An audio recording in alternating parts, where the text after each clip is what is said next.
That's quite enough for anyone. When I am able to fit in a few moments of idle pleasure, I can be found pursuing judo, though I've only yet mastered the art of falling.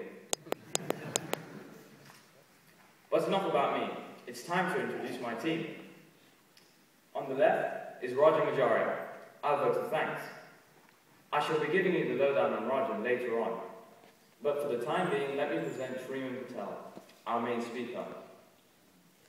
Shriman is a little older than me, and, as you will shortly discover, he is a confident, no, let me rephrase that, an overconfident young man, who I will grudgingly have to admit, has a good deal to be confident about. His interests include tennis and cricket, any sport, in fact, that involves hitting something. This may be connected with his other talent, that of drumming. We may all be thankful that we do not live on the same street as Shriman. I can certainly vouch for his intelligence, which I am sure will come across to you very clearly in his speech. So, without any more delay, ladies and gentlemen, Shriman Patel.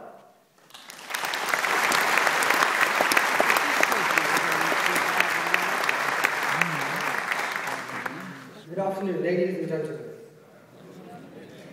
The phrase soundbite is often used in the Houses of Parliament. Politicians now have just 5 seconds to get the message across. In the 1970s, this was 42 seconds. You see, the underlying question is, do people listen to words anymore?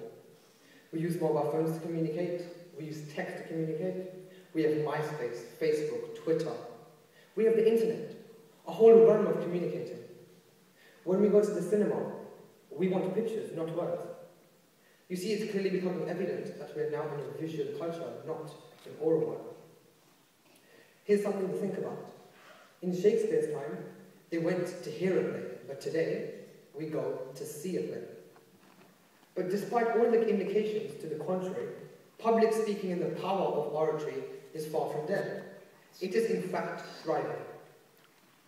On the eve of the Iraq War, on Wednesday, 9th of March in 2003, 20 miles from the border of Iraq in the desert of Kuwait lay 800 soldiers.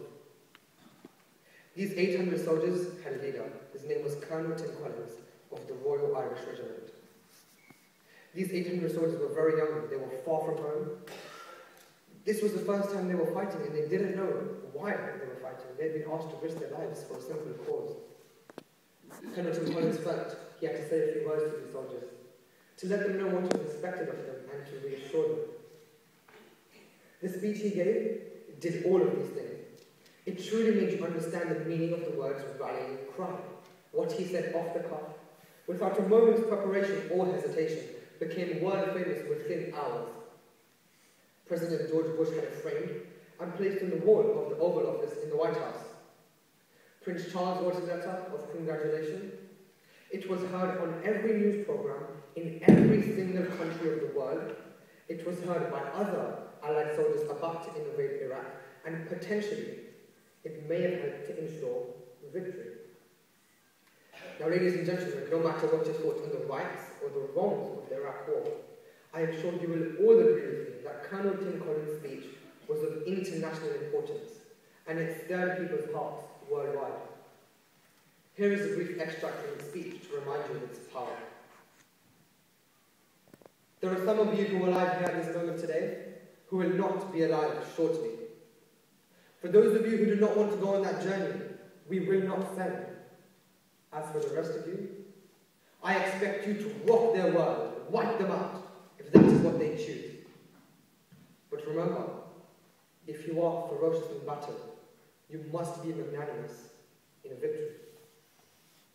You see, it is hard to believe that the power of oratory is gone with words like these ringing in your ear.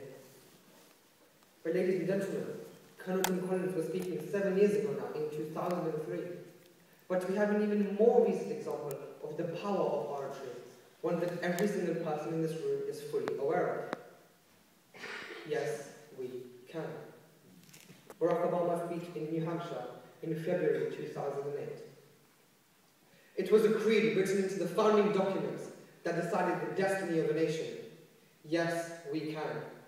It was whispered by slaves and abolitionists as they blaze the trail out of the dark night. Yes, we can. Yes, we can lead this nation.